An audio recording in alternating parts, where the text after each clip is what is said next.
Today is 7 July 2009, and that's the event you're going to see as the President's commencement address at the Economic University in Moscow. It's open, main, Carmichael theory, gear cuts, gear number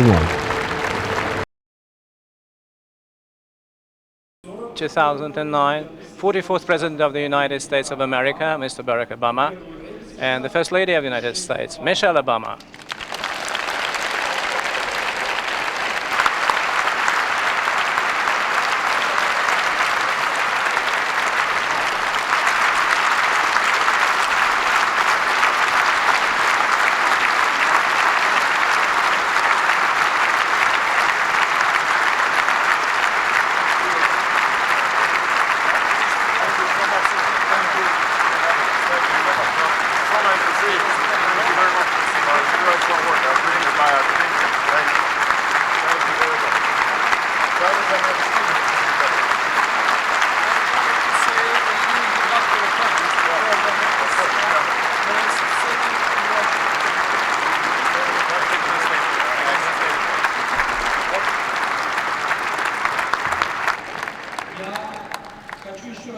I would like to emphasize that for the Russian Economic School, it's a great honor that President Obama accepted our invitation to take the floor here at our commencement ceremony today. The Economic School is well known not only in Russia but outside, and graduates from our school successfully entered and graduated from postgraduate courses, and practically all. I'd like to say that when I was examining his biography, one could draw numerous lessons, but one of them is how important it is to have good education, because it will make an impact on professional career and family life, and probably on the destiny of a person. Let's start with saying that President Obama's parents got to know each other when they were students at the university. So they were students at the University of Hawaii. Does anybody know of those who are present here what particular subject they were studying there? His degree in law, he met his future wife, Michelle, there. At Harvard, President Obama was well known for being an editor of a journal, Harvard Review. He was the first Afro-American holding this position. One would say that this is one of the most important starting points in his political career. I believe that at this very moment, a graduate from NES would have the right to ask me whether I have chosen the right profession. I should have better off if I had chosen law, because President Medvedev is also a lawyer by his profession. The father of the 44th President of the United States, Barack Obama, the senior, got his degree and the Masters of Economics, exactly the same way, but at the University of Harvard.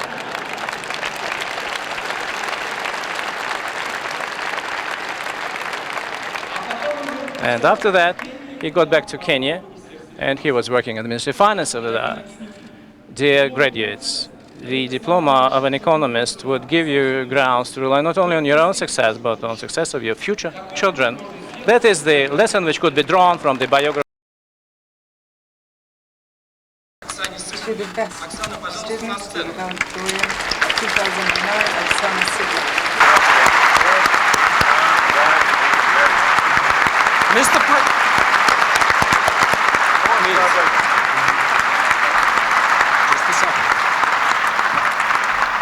Mr. President, according to our tradition, the commencement speaker awards the diploma to the best student of the graduating class. In the class of 2009, the best student is Oksana Sitnova. She has achieved outstanding academic results, produced a great master's thesis, and has shown true excellence in teaching. Upon graduation, Oksana will join the Ministry of Economic Development of the Russian Federation. She will work at the Department of Macroeconomic Forecasting. In addition to her summa cum laude diploma, she also receives the Patinkin Medal, which is another tradition of the new economic school. The medal is named after Don Patinkin, one of the greatest economists of the second half of the 20th century, who was also among the founding fathers of the new economic school. Господин президент, по традиции РЭШ особый гость выпускной церемонии вручает диплом лучшему студенту выпускного класса. Сегодня диплом с высшим отличием получает Оксана Сытнова. Она добилась выдающихся результатов в учебе, написала прекрасную дипломную работу и успешно преподавала. После окончания РЭШ Оксана будет работать в сводном департаменте макроэкономического прогнозирования в Министерстве экономического развития в честь Дона Потинкина, одного из выдающихся экономистов второй половины XX века и одного из основателей Российской экономической школы.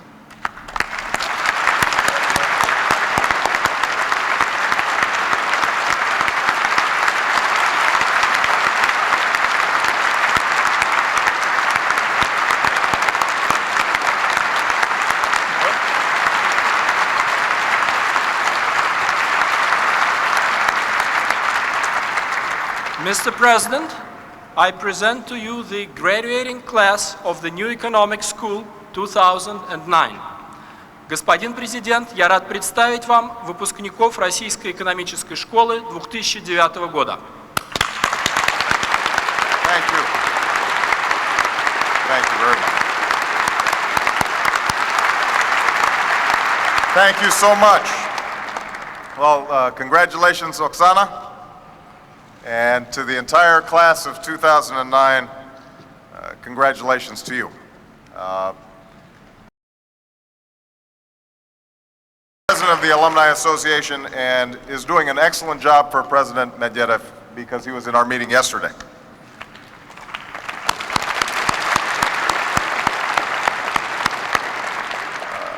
Good morning.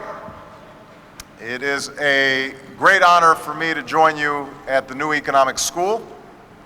Michelle and I are so pleased to be in Moscow, and as somebody who was born in Hawaii, I'm glad to be here in July instead of Washington, D.C. I continue to benefit from the contributions of Russians, specifically from Alexander Ovechkin. We're very pleased to have him in Washington, D.C. Here at NES, you've inherited this great cultural legacy, but your focus on economics is no less fundamental to the future of humanity. As Pushkin said, inspiration is needed in geometry just as much as poetry.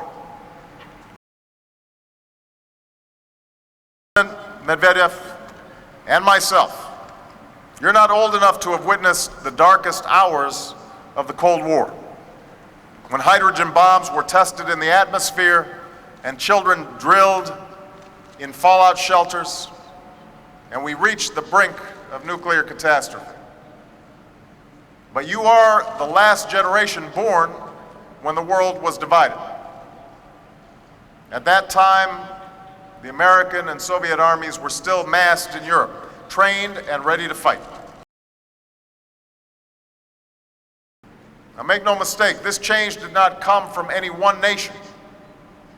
The Cold War reached a conclusion because of the actions of many nations over many years, and because the people of Russia and Eastern Europe stood up and decided that its end would be peaceful. With the end of the Cold War, there were extraordinary expectations for peace and for prosperity, for new arrangements among nations, and new opportunities for individuals. Like all periods of great change, it was a time of times. But the Russian people showed strength and made sacrifices, and you achieved hard-earned progress through a growing economy and greater confidence. And despite painful times, many in Eastern Europe and Russia are much better off today than 20 years ago. We see that progress here at NES, a school founded with Western support that is now distinctly Russian, a place of learning and inquiry where the test of an idea is not whether it is Russian or American or European, but whether it works. The Cold War. Those questions still don't have clear answers. And so now they must be answered by you. by your generation in Russia, in America, and around the world. You get to decide. And while I cannot answer those questions for you, I can speak plainly about the future that America is seeking. To begin with, let me be clear. America wants a strong, peaceful, and prosperous Russia. This belief is rooted in our respect for the Russian people and a shared history between our nations that goes beyond competition. Despite our past rivalry, our people were allies in the greatest struggle of the last century. Recently, I noted this when I was in North. The future benefit that will come from a strong and vibrant Russia. Think of the issues that will define your lives: security from nuclear weapons and extremism, access to markets and opportunity, health and the environment, an international system that protects sovereignty and human rights while promoting stability and prosperity. These challenges demand global partnership, and that partnership will be stronger if Russia occupies its rightful place as a great power. Yet unfortunately, there is sometimes a sense that old assumptions must prevail, old ways of thinking, a conception of power that is rooted in the past rather than in the future. There is the 20th century view that the United States and Russia are destined to be antagonists, and that a strong Russia or a strong America can only assert themselves in opposition to one another. And there is a 19th century view that we are destined to vie for spheres of influence and that great powers must forge competing blocks to balance one another. These assumptions are wrong. In 2009, a great power does not show strength by dominating or demonizing other countries. The days when empires could treat sovereign states as pieces on a chessboard are over. As I said in Cairo, this goal won't be met soon. Pursuing it provides the legal and moral foundation to prevent the proliferation and eventual use of nuclear weapons. We're already taking important steps to build this foundation. Yesterday, President Medvedev and I made progress on negotiating a new treaty that will substantially reduce our warheads and delivery systems. We renewed our commitment to clean, safe, and peaceful nuclear energy, which must be a right for all nations that live up to their responsibilities under the NPT. And we agreed to increase cooperation on nuclear security. We want to control these nations. Instead, we want to work with international partners, including Russia, to help Afghans and Pakistanis advance their own security and prosperity. And that's why I'm pleased that Russia has agreed to allow the United States to supply our coalition forces through your territory. Neither America nor Russia has an interest in an Afghanistan or Pakistan governed by the Taliban. It's time to work together on behalf of a different future, a future in which we leave behind the great game of the past and the conflict of the present, a future in which all of us contribute to the security of Central Asia. And beyond Afghanistan, America is committed to promoting the opportunity that will isolate extremists. We are helping the Iraqi people build a better future and leaving Iraq to the Iraqis. We're pursuing steps to jumpstart our economy and reform our system of regulation. But just as no nation can wall itself off from the consequences of a global crisis, no one can serve as the sole engine of global growth. You see, during your lives, something fundamental has changed. And while this crisis has shown us the risks that come with change, that risk is overwhelmed by opportunity. Think of what's possible today that was unthinkable 2 decades ago. Can take his business global. An NES professor in Moscow can collaborate with colleagues at Harvard or Stanford. That's good for all of us, because when prosperity is created in India, that's a new market for our goods. When new ideas take hold in China, that pushes our businesses to innovate. When new connections are forged among people, all of us are enriched.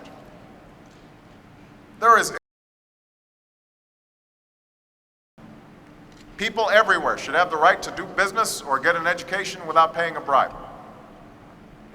Whether they are in America or Russia or Africa or Latin America, that's not an American idea or a Russian idea. That's how people and countries will succeed in the 21st century.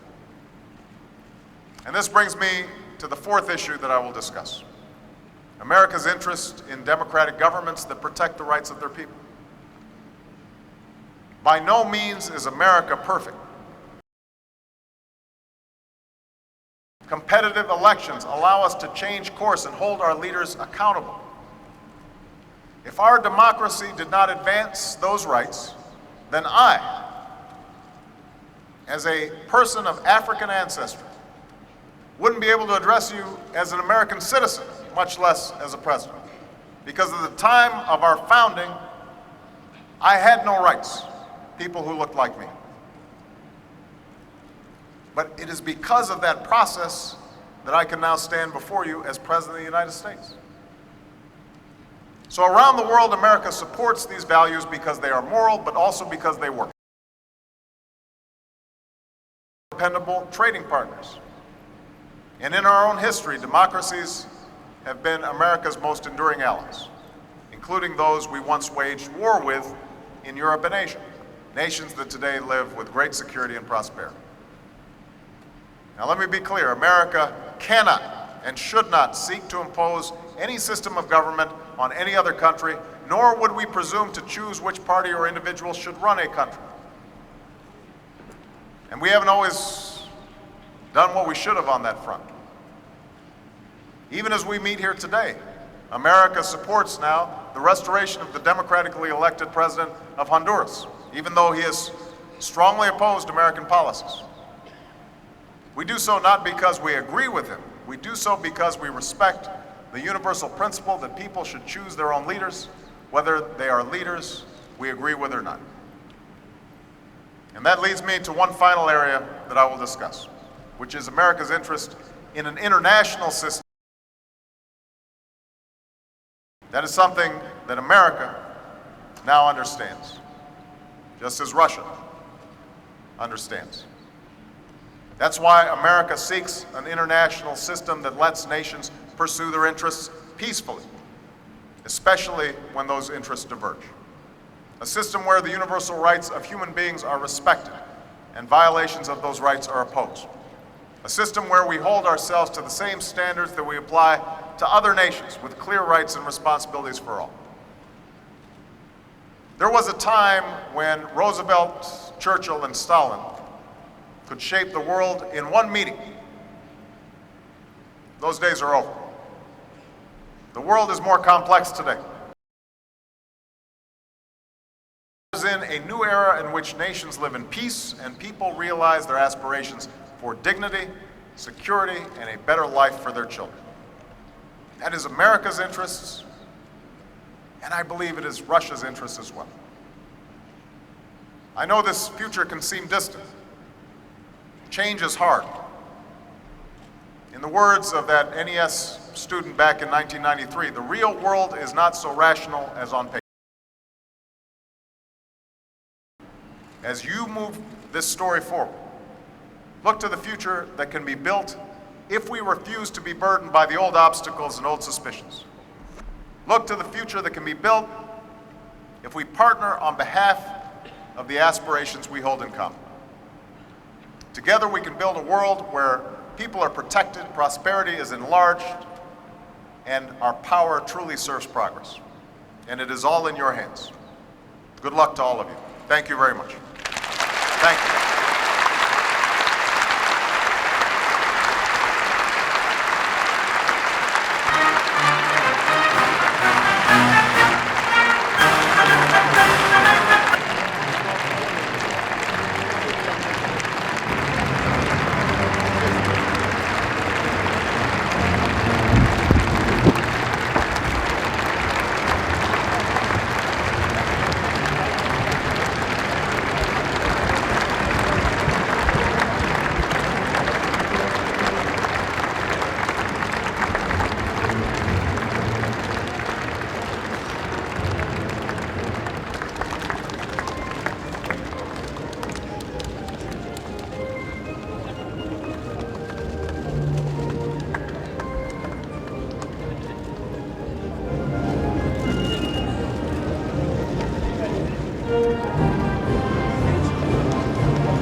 Also to respect and recognize dissenting voices.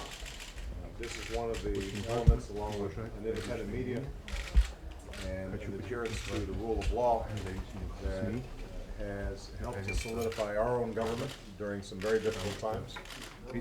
I said in my remarks recently that the fact that I sit before you as President of the United States is a testimony to the power of dissent in the United States over time in creating a different reality. And it's also an important tool for fighting corruption. So I think it's very important that I come before you with some humility. I think in the past there's been a tendency for the United States to lecture rather than to listen. And we obviously still have much work to do with our own democracy in the United States. But nevertheless, I think we share some common values and interest in building a strong democratic culture in Russia as well as the United States. And I want to say that this is, by the way, something I do in every country I visit.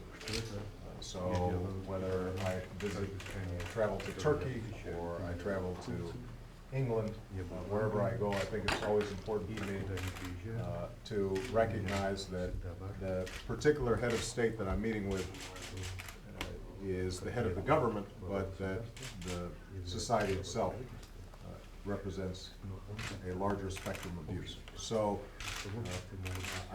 again, I'm grateful to all of you for taking the time, and rather than spend all the time talking, what I'd like to do is listen to you and find out your perspectives, your views, and we can go in any direction that you prefer. We can talk about policy and specific concerns or questions you may have for me,